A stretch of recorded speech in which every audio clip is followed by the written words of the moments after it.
Welcome. I'm Dee Perry, welcoming you to the Cleveland International Film Festival's official podcast, CIFF Speaks. I'm here with my producer, Aaron Spears. Hey, Aaron. Hello, Dee, and hello, film fans. On this edition of CIFF Speaks, Bill Guentzler. Bill is really the man behind the screens as he programs, along with Mallory Martin, the hundreds of films that are showing up on all the screens around town. Bill Guentzler, thank you for being with us. Thank you. You've said that choosing the opening night film is one of the biggest challenges of the festival for you. Why is that? I think we really aim to have something that is that will kick off the festival. We want to start it in a good way. We want the audience to really feel something in the opening night film, and I think over the past few years, we've really focused on the fact that, it should be in English so it's more accessible. We try to have something that is inspiring.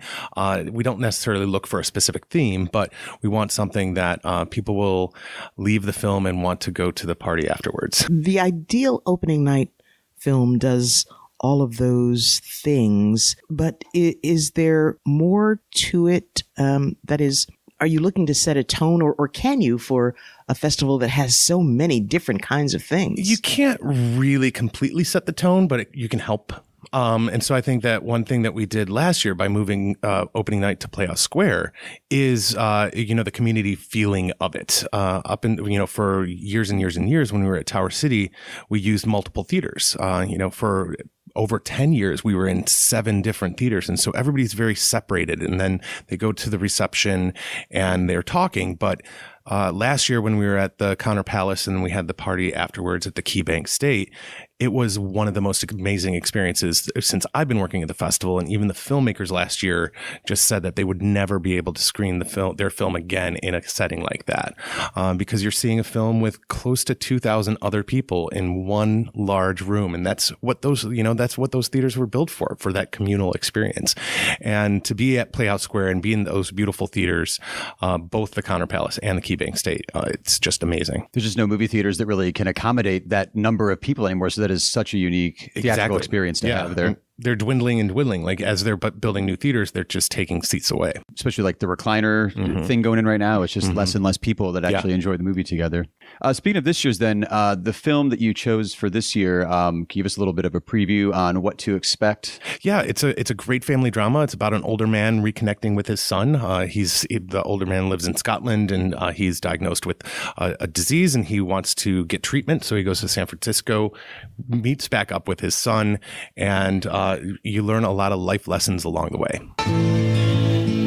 These pills are used to treat the horses. I am an old horse. You should get on that flight and get some help. Take my hand. I haven't seen a man for 15 years. He wants to see a doctor. Doesn't give a crap about us. That is a quick audio sample from the trailer for The Etruscan Smile, the opening night film of the 43rd Cleveland International Film Festival. Where did you find this particular film? Was it a submission one, or you saw it at a different festival? It actually was submitted to us. And so like over the past 10 years, I'd say it's about half-half as far as the films that we chose for opening night are submissions or where we've seen at other festivals. This was a submission, and actually one of the associate producers actually won one of our shorts awards 2 years ago at the festival. So we love that little connection brought us to our new opening night film. And you mentioned the party last year. Are there other surround activities for the opening night?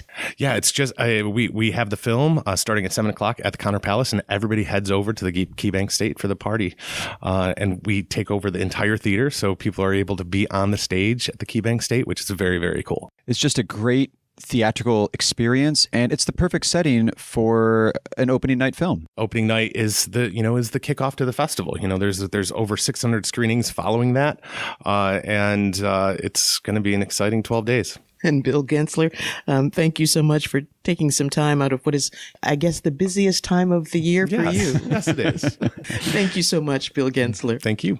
Our thanks to Bill Guentzler, who is the Artistic Director for the Cleveland International Film Festival. To keep up with everything CIFF, visit clevelandfilm.org, follow CIFF on social media, or use the CIFF app. I'm Dee Perry. I'm Aaron Spears. And thanks for listening to CIFF Speaks.